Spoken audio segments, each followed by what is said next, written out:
ప్రభునందు మాకు అత్యంత ప్రియులైన దేవుని ప్రజలందరికీ యేసుక్రీస్తు వారి ఉన్నతమైన శ్రేష్టమైన నామం పేరిట శుభాలు ప్రకటిస్తున్నాను. Good morning everyone and I bring greetings in the name of Jesus. మీరంతా క్షేమంగా ఉన్నారు కదా? భద్రంగా ఉన్నారా? దేవుని కృపలో మీరందరూ వర్ధిల్లాలని, ప్రభు అని యేసుక్రీస్తు యొక్క ఆశ్చర్యకరమైన కృప మిమ్మల్ని ఎప్పుడూ ఆవరించాలని మీకోసం పట్టుదలగా ప్రార్థన చేస్తున్నాం.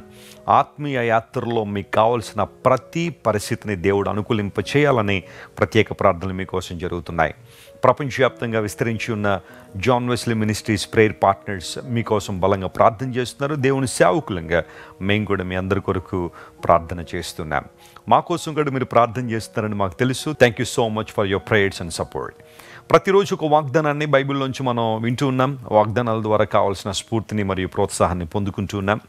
ఈరోజు వాగ్దానంగా పరిశుద్ధ గ్రంథాలు తెరిచి 32వ కీర్తన 8వ వచనాన్ని చదువుకుందాం. Psalm 32 and verse 8. నీకు ఉపదేశము చేసేదనో, నీవు నడవవలసిన మార్గమును నీకు బోధించేదనో, నీ మీద దృష్టి ఉంచి నీకు ఆలోచన చెప్పేదనో. దేవుని యొక్క మహోన్నతమైన వాగ్దానం ఇది. నాకు చాలా ఇష్టమైన వాగ్దానం. బైబిల్ గ్రంథంలో 32వ కీర్తనలో చాలా శ్రేష్టమైన అంశాలు మనం వింటూ ఉన్నాం, ధ్యానం చేస్తున్నాం. 8వ వచనం దగ్గరకు వచ్చేసరికి దేవుడు అంటున్నాడు, నేను నీ మీద దృష్టి ఉంచి అనే మాట. ఎంత ఆనందంగా అనిపిస్తుంది అంటే, నా దేవుడు నా మీద దృష్టి ఉంచాడు. ప్రపంచంలో చాలా రకాలైన సిద్ధాంతాలు ఉన్నాయి, సైద్ధాంతికవేత్తలు చాలామంది ఉన్నారు. వారిలో కొంతమంది అభిప్రాయం ఏంటంటే, దేవుడు అనేవాడు ఉన్నాడు, అయితే ఆయన ఎక్కడో ఉంటాడు, ఆయన మన గురించి పట్టించుకోడు, మనల్ని చూసే అంత సమయం కానీ అవకాశం కానీ ఆయనకి లేదు, ఆయన బాధలు ఆయనకు ఉన్నాయి, మన బాధలు మనవే, ఆయన ఏదో సృష్టించాలా మనల్ని వదిలిపెట్టేస్తాడు తప్ప మన గురించి పెద్దగా ఏం పట్టించుకోడు అన్నట్టుగా కొంతమంది సైద్ధాంతికవేత్తలు మాట్లాడుతూ ఉంటారు. అయితే బైబిల్ అందుకు విభిన్నంగా మాట్లాడుతుంది. దేవుడు మన మీద దృష్టి ఉంచాడు, ఆయన మనల్ని చూస్తున్నాడు, ఆయన మనల్ని గమనిస్తున్నాడని చాలా స్పష్టంగా బైబిల్ అనేక సందర్భాల్లో తెలియజేసింది. పాత నిబంధన చరిత్రను మనం గమనిస్తే, ఇశ్రాయేలు ప్రజలు ఐగుప్తులో బానిసలుగా ఉన్నప్పుడు దేవుడు వారి నిట్టూర్పులు విన్నాడు, వారి మొరలు విన్నాడు, వారి బాధలను ప్రభువు చూశాడు. కాబట్టే వారిని విడిపించడానికి దేవుడు మోషేని పంపించి అద్భుతమైన విధానంలో నిర్గమాన్ని ప్రభువు ప్రకటించారు.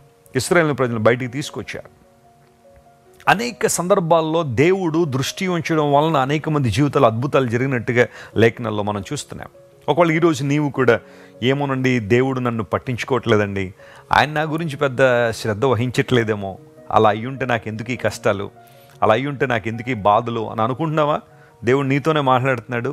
ఆయన నీ మీద, ఆ మాట చాలా ప్రాముఖ్యమైనది. నీ మీద అనే మాట స్పెసిఫిక్గా దేవుడు మాట్లాడాడు. మనందరి మీద దృష్టి నిలిపిన దేవుడు మనకు ఆలోచన చెబుతానని వాగ్దానం చేస్తున్నాడు. ఉపదేశం చేస్తాను, నీవు నడవవలసిన మార్గాన్ని బోధిస్తాను. మీకు విషయం తెలుసా? ఈ లోక జీవితంలో మనం ఎటు పడితే అటు నడవడానికి అనుమతించబడలేదు. క్రైస్తవ జీవితంలో మనకంటూ ఒక విధానం ఉంది, ఒక మార్గం ఉంది, దానిలోనే నడవాలని ఉపదేశించబడుతున్నాం. ఆ మార్గములో నడిచినప్పుడు ఆశీర్వాదాన్ని, దీవెన మనం పొందుకుంటాం. యేసుప్రభువు వారి లోకానికి వచ్చి నేను ఒక మతాన్ని అని ఎప్పుడూ ఆయన చెప్పలేదు. ఒక మతాన్ని స్థాపించడానికి వచ్చానని యేసుప్రభువు ఎక్కడ కూడా చెప్పలేదు. ఆయన చెప్పిన మాట యోహాను 14:6 మనం చదివితే, నేనే మార్గము, నేనే సత్యము, నేనే జీవము అని ప్రభువు ప్రకటించారు. ఐ ఆమ్ ది వే అనే మాట యేసు ప్రభువు వాడారు, కానీ ఐ ఆమ్ ఎ రిలీజియన్ అనే మాట ప్రభువు వాడలేదు. మతాలు ప్రపంచంలో చాలా ఉన్నాయి, అవి మనుషుల మధ్య చిచ్చులు పెట్టాయి, గొడవలు పెట్టాయి, యుద్ధాలకు కారణమైనవి. కానీ క్రైస్తవ్యం మతం కాదు.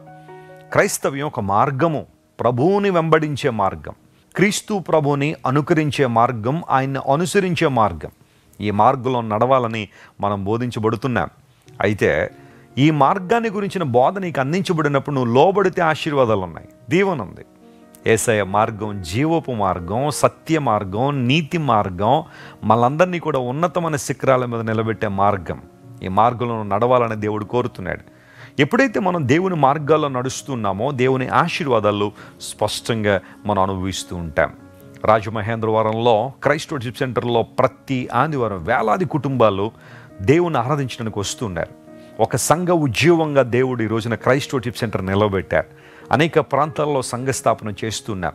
అనేక మంది ఇచ్చే సాక్ష్యాలు ఏంటంటే, ఒకప్పుడు మేము వివిధ మతాల్లో ఉండేవాళ్ళం, కానీ ఇప్పుడు మార్గంలోనికి వచ్చిన తర్వాత మా జీవితాలు బాగున్నాయి, ఆనందాన్ని అనుభవిస్తున్నాం, శాంతిని పొందుకుంటున్నాం, ప్రభువుతో సహవాసం చేయగలుగుతున్నాం, కుటుంబంలో దైవిక వాతావరణాన్ని అనుభవించగలుగుతున్నామని అనేక మంది చక్కని సాక్ష్యాన్ని ఇస్తున్నారు.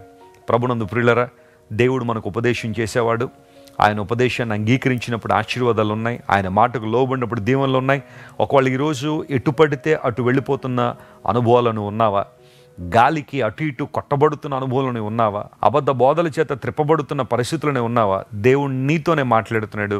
నీ జీవితంలో మేలు చేయాలని, నిన్ను నిలబెట్టాలని ప్రభు ఆశించి నీ మీద దృష్టి ఉంచిన దేవుడు ఆయన. Praise the Lord. నిన్ను చూస్తున్నాడు ఆయన. నీ బాధలు ఆయనకు తెలుసు, నీ కన్నీరు ఆయనకు తెలుసు, నీ కష్టం ఆయనకు తెలుసు, నీ ఇబ్బందులు ఆయనకు తెలుసు. విడుదల నీకు చాలా సమీపంగా ఉంది. ప్రభు నేను జ్ఞాపకం చేసుకుంటున్నాడు. నీ కన్నీటిని తుడిచి సంతోషాన్ని, అశాంతిని తొలగించి శాంతిని, చీకటిని తొలగించి వెలుగునో దేవునికి దయచేయబోతున్నాడు. కనుక ఈ రోజంతా ఈ వాగ్దానాన్ని క్లెయిమ్ చేసుకుని ప్రభువును స్తుతించండి, ఆయన గణపరచండి. ప్రభు మీ జీవితాల్లో గొప్ప కార్యాలు జరిగించును గాక. ప్రార్థన. ప్రేమగల తండ్రి, మాకు ఉపదేశం చేసే దేవుడు, మేము నడవలసిన మార్గాన్ని బోధించే దేవుడు కనుక నీకు స్తోత్రాలు. మా మీద దృష్టి ఉంచిన దేవానికి వందనాలు. ఈరోజు ఎంతమంది అయితే మా ప్రియులు ప్రభు మమ్మల్ని మర్చిపోయాడు, ఆయన మమ్మల్ని చూడడం లేదని అనుకుంటున్నారో వారితో మీరు సూటిగా మాట్లాడేందుకు నీకు స్తోత్రాలు ప్రభువా. నీ దృష్టి మా మీద ఉంటే చాలు. మాకన్నీ ఆశీర్వాదాలే, దీవెనలే. నూతన కృపలతో మా ప్రియులు నింపండి, అద్భుతం చేయండి. జీవిత ప్రయాణంలో కావలసిన కాన్ఫిడెన్స్ని మీరు దయచేయండి, ధైర్యాన్ని మీరు ఇవ్వండి. మా ప్రియులు ఎవరెవరైతే అనారోగ్యాలతో ఉన్నారో, రుగ్మతల చేత బాధపడుతున్నారో గొప్ప స్వస్థత వారికి ఇవ్వండి. ఆర్థికంగా చితికిపోయిన వారు లేవనెత్తండి. సంపూర్ణమైన కృపలో వారిని స్థిరపరచండి. ఘనత మహిమ నీకే చెల్లిస్తూ యేసయ్య నామం పేరట అడిగి వేడుకొనిచున్నాం తండ్రి. Amen, amen, amen. God bless you dear friends. Have a wonderful day. మీరు ఇంతవరకు విన్న దైవ సందేశం మరియు దేవుని సేవకులు చేసిన ప్రార్థన మీకు ఆశీర్వాదకరముగా ఉన్నదని విశ్వసించుచున్నాము. ఈ సందేశాన్ని మీ స్నేహితులకు, బంధువులకు షేర్ చేయండి. మీకు ఏదైనా ప్రార్థన అవసరత ఉన్నచో మా ఫోన్ నంబర్లకు కాల్ చేయండి.